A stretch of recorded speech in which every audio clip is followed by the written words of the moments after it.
रुद्रं भवाति नः पुरः। आदरणीय पवित्र आत्माओं, महर्षि मनु जी ने अपने मनुस्मृति नामक शास्त्र में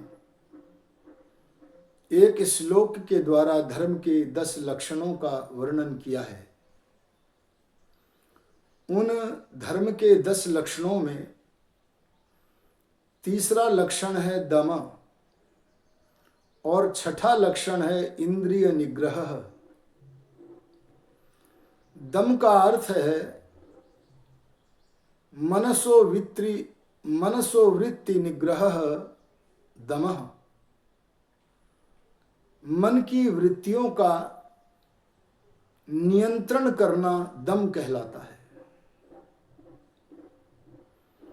इसी प्रकार धर्म के छठे लक्षण को यदि हम देखें तो वहां इंद्रियों का निग्रह करना।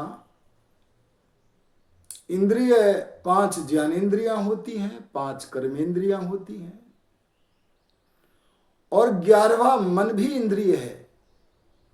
यह मन जिस समय ज्ञानेंद्रियों से जुड़कर ज्ञान ग्रहण कराता है तब ज्ञानेंद्रिय है। यह मन जब कर्मेंद्रियों से जुड़कर कर्म का साधन बनता है तब यह कर्मेंद्रिय है। इस प्रकार से 11 इंद्रियां हुई। दमह शब्द का प्रयोग हुआ है अपने मन को नियंत्रण में लेना। मन को नियंत्रण में लेने से हम शुद्ध बन जाते हैं, अंतःकरण पवित्र हो जाता है। इसी प्रकार अपनी 10 इंद्रियों को भी मन के अनुसार पवित्र मार्ग पर चलाने से हमारी 10 इंद्रियां भी मन इंद्रिय की तरह पवित्र हो जाती हैं। आप देखिए, जीवन रूपी गाड़ी के 3 चक्र हैं। सबसे अगले वाले चक्र का नाम है मनश्चक्र, मन रूपी चक्र पहिया। आगे आगे मन का पहिया चलता है, उसके पीछे पीछे मन का अनुगमन करने वाली आंख, नाक, कान आदि इंद्रियां चलती हैं। मन के पीछे का पहिया हुआ इंद्रिय। मन ने सोचा रूप को देखें, आंखों से देखा। मन के साथ आंखें जुड़ गई तो रूप को देखने लगा, रूप में आसक्त हो गया तो पतन का मार्ग खुल गया। किसी वस्तु में आसक्ति का पदार्पण होते ही वहां से कोसों दूर भाग जाना चाहिए, लेकिन आंखें देखने के लिए बनाई हैं तो देखें, पवित्र दृष्टि से देखें। मातृवत परदारेषु परद्रव्येषु लोष्ठवत। माता की तरह पर नारियों को और पर द्रव्य को लोष्ठ की तरह देखें। यही वास्तव में दर्शन है। और बुद्धि के मन के पीछे जहां इंद्रिय का चक्र चल रहा है वहां इंद्रिय के पीछे बुद्धि की भी चित्रकारी चल रही है। मन कान को कहता है मधुर प्रिय ध्वनि को सुन। कान सुन रहे हैं और उन ध्वनि में अत्यंत आकर्षण उत्पन्न होने के कारण बुद्धि उस पर चित्रकारी करती है। और जब बुद्धि आसक्ति के कारण मन के किसी विषय में फंस जाने के कारण उस विषय के आकार प्रकार पर ध्यान देता है तो उसका संस्कार हमारे अंतःकरण पर छप जाता है। इसलिए बुद्धि के चक्र को रोकने के लिए इंद्रियों के चक्र को रोकना आवश्यक है और इंद्रियों के चक्र को रोकने के लिए मनश्चक्र को रोकना आवश्यक है। यदि आपने मन के पहिए को रोके बिना, मन दूषित है लेकिन फिर भी इंद्रियों को बलात् रोका, तो मन कुंठित हो जाएगा। किसी भी कारण से मन के नियंत्रण में लिए बिना अगर इंद्रियों को विषयों से दूर रखेंगे तो मन कुंठित हो जाएगा। मनुष्य मन का रोगी हो जाएगा। लेकिन यदि वह चाहता है कि मन कुंठित न हो, तो आत्मा में ऐसी लहर पैदा करनी होगी। अरे संध्या में उपदेशक बनकर अपनी इंद्रियों को स्वयं ही उपदेश देना पड़ेगा। ए इंद्रियों, बाहर के स्थूल विषय जाल में भूल कर क्यों ठोकरें खा रही हो? इस स्थूल विषय जाल से परे, अर्थात जहां इंद्रियों की पहुंच नहीं है, वहां अत्यंत सूक्ष्म सुंदर एक जगत है जिसे विश्वमानस कहते हैं, महत्तत्व कहते हैं। दार्शनिक भाषा में महत्तत्व कहते हैं प्रकृति से, मूल प्रकृति से जो वस्तु सर्वप्रथम निर्मित हुई है उसका नाम महत्तत्व है। यह या कह सकते हैं विश्वमानस है। एक मेरा अपना मन है, एक हम सब जीवों का मन, जिस सबके साझे मन से, विश्वमानस से सामग्री ग्रहण करके अपने मन को पुष्ट करता है। जहां से हमारे मन को सत्वगुण, रजोगुण व तमोगुण जैसी भी वांछित सामग्री हो मिलती है, वह गगन मंडल में सर्वत्र भरा पड़ा महत्तत्व विश्वमानस है। ए इंद्रियों, उस विश्वमानस में तुम्हारी पहुंच नहीं है। हां, वहां मन की पहुंच है। ए इंद्रियों, यदि तुम मन का साथ दो तो वहां की एक गंध से संसार की सारी सुगंधियां विस्मृत हो जाएंगी। वहां के रस का माधुर्य अनुपम है। यहां तो कोई कोई वस्तु स्वादु है, वहां तो स्वाद ही बहुत उत्तम है। ऐसा रस संसार में नहीं है। यहां तो जवाहरात आदि, हीरे जवाहरात आदि कोई कोई वस्तु दर्शनीय है, पर वहां का सारा जगत चमत्कृत करने वाला है। वहां के स्पर्श की महिमा निराली है। वहां के अनाहत नाद के सामने संसार की राग रागनियों का कोई मूल्य नहीं है। अगर हम अपने मन को नियंत्रण में लेना चाहते हैं तो जीवन के संचालन के लिए संसार के पदार्थों से भागना नहीं है। भोजन के बिना जीवन कैसे चलेगा? आंखों से देखोगे नहीं तो मार्ग को कैसे पार करोगे? संसार के पदार्थ, संसार में रहकर संसार के पदार्थों का जीवन के संचालन के लिए भोग तो करना है। तेन त्यक्तेन भुंजीथा, परमात्मा के दिए हुए पदार्थों का भोग किए बिना हमारा जीवन नहीं चल सकता। इसलिए हम इन पदार्थों को भोगे तो, पर इसमें फंसे ना। निरासक्त भाव से हम इन संसार के पदार्थों का अपने जीवन के संचालन मात्र के लिए उपभोग करें। जो मनुष्य अपने मन को नियंत्रण में लेकर उपभोग नहीं करता वह कुंठित हो जाता है। लेकिन जो आत्मा में ये लहर पैदा कर देता है, वह आत्मा से नियंत्रित मन कुंठित नहीं हो सकता है, कभी नहीं हो सकता है। एक बार बिहार के एक सज्जन ने महर्षि दयानंद सरस्वती से पूछ लिया, क्या आपके जीवन में कभी काम वासना का उद्रेक हुआ है? तब महर्षि दयानंद जी ने 2-3 मिनट के लिए आंखें बंद की। वे आंखें बंद करके आत्मनिरीक्षण कर रहे हैं कि क्या वर्तमान जीवन में मेरे किसी भी क्षण में काम वासना का आगमन हुआ है। इसको निरीक्षण करके आंखें खोली ऋषि दयानंद बोले, मुझे स्मरण नहीं आता कि मेरे जीवन में एक क्षण के लिए भी कभी काम वासना का उदय हुआ हो। अरे जिसने वृत्ति का, मन की वृत्तियों का इतना निग्रह कर लिया है, अपने नियंत्रण में ले लिया है, वह भला कैसे कुंठित होगा। कुंठित तो वह होगा जो मन ही मन में विषय विकारों का ध्यान कर रहा है और इंद्रियों को किसी भय से, सामाजिक भय हो, परिवार का भय हो, विषयों से दूर रख रहा है।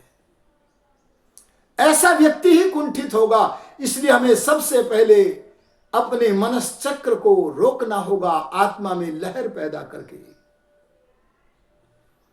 ऋषि दयानंद जी महाराज के पास एक बार एक सुंदरी महिला भेजी गई और वह जाकर के कहती है कि मुझे आपसे एक उत्तम पुत्र चाहिए। उसकी मनसा स्पष्ट थी। तब इंद्रिय निग्रह के धनी, मनस चक्र को नियंत्रित रखने वाले योद्धा दयानंद वे बोले, आप मुझे अपना पुत्र माने माता, आपकी इच्छा मेरे को पुत्र मानने से पूर्ण होती है। किसी ने कहा था यह कार्य साधारण कार्य नहीं है, तलवार की धार पर चलने के तुल्य है, लेकिन यह असाध्य नहीं है। एक बार किसी ने कहा था, इस सभा में बड़े बड़े योद्धा बैठे हैं जो सिंहों को परास्त कर सकते हैं, हाथियों को परास्त कर सकते हैं, पर कंदर्प दर्प दलने विरला मनुष्य, पर कामदेव के दर्प को दलन करने में विरल मनुष्य होते हैं। क्या इस सभा में कोई ऐसा मनुष्य है? बड़े बड़े योद्धाओं की नजरें नीचे पृथ्वी पर झुक गई, लेकिन मन की वृत्तियों के नियंत्रण में लिए बिना, उसके पश्चात 10 इंद्रियों के नियंत्रण में लिए बिना हम कभी धार्मिक नहीं बन सकते हैं। यहां नियंत्रण का यह अर्थ नहीं है कि हम सांसारिक कार्य न करें। अरे पहले हम पतन के मार्ग से हटें। पतन के मार्ग से हटने के बाद उत्तम अर्थात धर्म कार्यों को करें, और धर्म कार्यों को करते हुए आगे बढ़ते हुए एक समय मन की वह भूमिका भी हमें प्राप्त होगी जब हमारे शरीर से कर्म तो होंगे, लेकिन सांसारिक सुख की भावना से नहीं, अपितु मोक्ष की कामना से, कर्तव्य भाव से, अर्थात निष्काम कर्म होंगे। ऐसे कर्मों के विषय में कहा है, परमात्मा ने वेद के माध्यम से कहा, न कर्म लिप्यते नरे। ए मानव, अगर तू कर्म करता है, चाहे अच्छे कर्म कर या बुरे कर्म कर, अगर बुरे कर्म करेगा तो तेरे अंतःकरण पर, अरे तेरे चित्त मंडल पर बुरी छाप पड़ेगी। अगर तू अच्छे कर्म करेगा तो तेरे चित्त मंडल पर अच्छे संस्कार पड़ेंगे। भगवान ने विचित्र प्रकार का कैमरा बनाया है चित्त। यहां कितना गंदे से गंदा फोटो खींच लो, कितना भी अच्छे से अच्छा फोटो खींच लो, पहले वाला फोटो मिटता नहीं है, वैसा ही रहता है, और दूसरे वाला भी उसी स्थल पर खिंच जाता है। जब तक हम सकाम कर्म करेंगे तब तक फोटो खींचते रहेंगे, क्योंकि कामना से किए जा रहे हैं। मन की कामना से विषय का आकार प्रभाव क्लिक हो जाएगा और वह चित्त मंडल पर छप जाएगा। लेकिन ये जो कामनाओं से किए गए कर्म हैं, अगर बुरे कर रहे हैं, वे भी बंधन में बांधने वाले हैं, और जो अच्छे कर्म कर रहे हैं उनकी जो छाप है वह भी बंधन में बांधने वाली है। बस तमोगुण से उत्पन्न वासनाओं के द्वारा जो हम कर्म दुष्कर्म कर रहे हैं, उनसे मानो हम लोहे की श्रृंखला में बंध रहे हैं।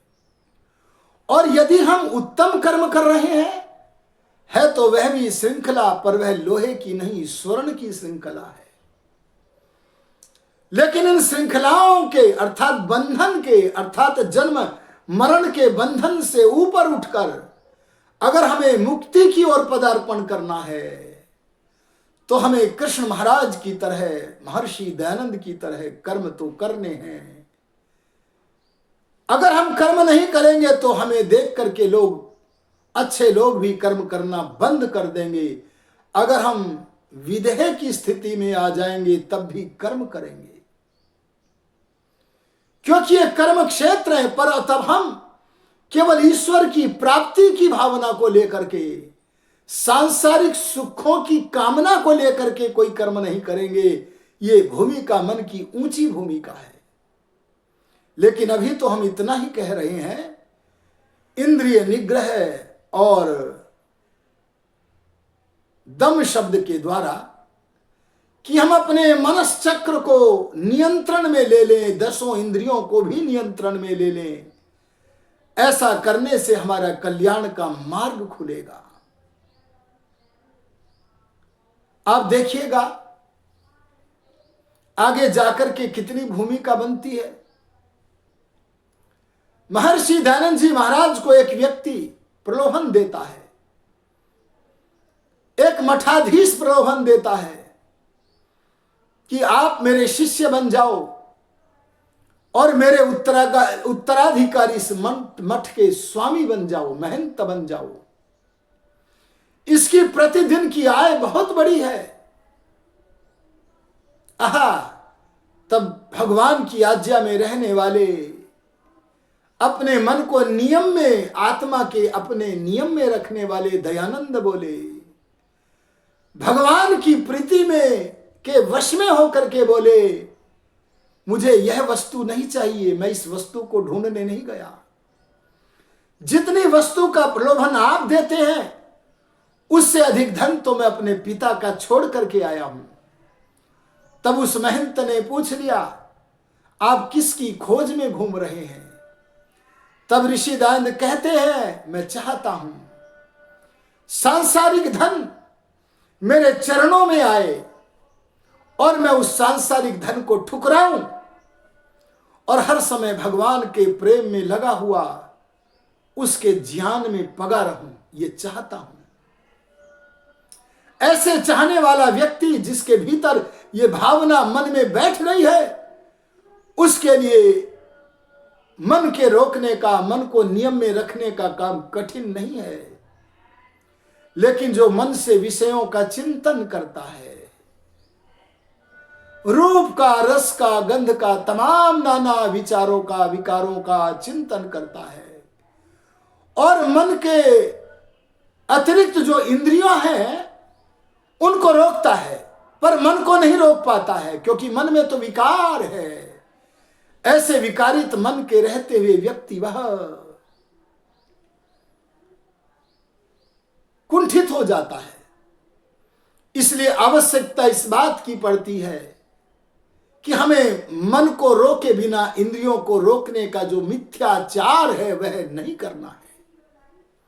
हमें सत्याचार करना है और सत्याचार का नाम है मन को पहले रोके, अपने नियम में लेवे, मन को निरंतर उत्तम कार्यों में लगाएं। जिन्होंने इस उच्च कोटि को प्राप्त किया है उसके कई साधन हैं। अपने मन को सदा, अपने जीवन को सदा उत्तम कार्यों में लगाए रखें, अवकाश ही न दे अपने को। ऐसे करने से ऊर्ध्वम गच्छन्ति सत्वस्थाः, हम सत्वस्थ होकर के ऊपर को चल पड़ते हैं, महात्मा बन जाते हैं। लेकिन यदि ऐसा नहीं करते, अधो गच्छन्ति तामसः, तो तमोगुण से उत्पन्न वासनाएं हमें नीचे की तरफ ले जाती हैं। और यदि हम सात्विक भी नहीं है, तमोगुणी भी नहीं है, रजोगुणी है, मध्य तिष्ठन्ति राजसाः, वे रजोगुणी चाहे पतन की ओर न जा पाते हो, जाते हो, पर ऊपर को भी तो नहीं जा पाते। इसलिए मन के भीतर सत्व गुण को भरना हमारा कर्तव्य बनता है। वाणी भी प्रलोभन में आ जाती है। आप न्यायालय में जाकर अमुक व्यक्ति के विरुद्ध गवाही प्रदान कर दो तो आपको इतने रुपयों का लाभ हम देंगे। आहा, आत्मा की इच्छा के बिना, अरे मन को नियम में रखे बिना स्वार्थवश होकर के वह गवाही देता है, अपयश की गठरी बांधता हुआ इस संसार से विदा लेता है। और कभी समझ आती है तो कह देता है, भोगा न भुक्ता वयमेव भुक्ता। भोगों को हमने नहीं भोगा, लेकिन भोगों ने हमें भोग लिया है। ऐसे व्यक्ति का चित्रण करते हुए कोई संस्कृत का कवि कहता है, अंगम गलितम पलितम मुंडम दशन विहीनम जातम तुंडम तदपि न मुंचत्याशा पिंडम। अंग गल गया, सिर के बाल श्वेत हो गए, मुख में दांत नहीं रहे, बूढ़ा हो गया, हाथ में लाठी लेकर चलता है, लेकिन मन में से विषय विकार नहीं गए हैं। कितना दुखी व्यक्ति है ये कुंठित न होगा तो क्या होगा। इसलिए दम और इंद्रिय निग्रह के लिए आत्मा के अंदर एक लहर पैदा होनी चाहिए, और उस लहर के द्वारा ईश्वर के प्रति प्रेम की भावना के द्वारा अपने मन को नियम में रखना होगा। इसके बिना हमारा कल्याण नहीं होगा। आप देखिए, आत्मा के अंदर जब तरंग आती है तो उसका कारण होता है ब्रह्मचर्य। अरे जो ब्रह्म की तरफ चल पड़ता है, ईश्वर की तरफ चल पड़ता है, उस उपासक का नाम ब्रह्मचारी है। जो ईश्वर के ज्ञान, वेद और वेदानुकूल सत्य शास्त्रों का स्वाध्याय करता है, वह ब्रह्मचारी है। जो शास्त्रों का स्वाध्याय न करके विषय विकारों में रमण करता है, वह ब्रह्मचारी नहीं है। जो शरीर की सबसे बड़ी धातु, अरे वीर्यवार रज को सुरक्षित करता है, वह ब्रह्मचारी है। ब्रह्मचर्य से सब बल बढ़ते हैं। ब्रह्मचर्य से शारीरिक बल ऐसा बढ़ता है जैसे वेद में कहा, अश्मा भवतु नस्तनु, हमारे शरीर सुदृढ़ हो पत्थर की तरह। अगर शरीर में अंगूठे को गड़ाए तो दबे ना। अरे उत्तम आहार, उत्तम जल, उत्तम मधुरादि रसों के सेवन, उत्तम भोजन से हम, व्यायाम आदि से हम अपने शारीरिक बल को बढ़ा लेते हैं, लेकिन मन के बल को कैसे बढ़ाएं? जो मन हमारी इंद्रियों को भी नियंत्रण में रख ले, कैसे बढ़ाएं? अगर मन का बल न बढ़ा और हम इंद्रियों को रोकने की व्यर्थ चेष्टा करते रहे तो मन कुंठित हो जाएगा, रोगी हो जाएगा। इसलिए मनोबल को बढ़ाना आवश्यक है, और मनोबल भी ब्रह्मचर्य से बढ़ता है। ब्रह्मचर्य से मनोबल कैसे बढ़ता है? वेद का एक वाक्य है, तन में मनः शिव संकल्पमस्तु।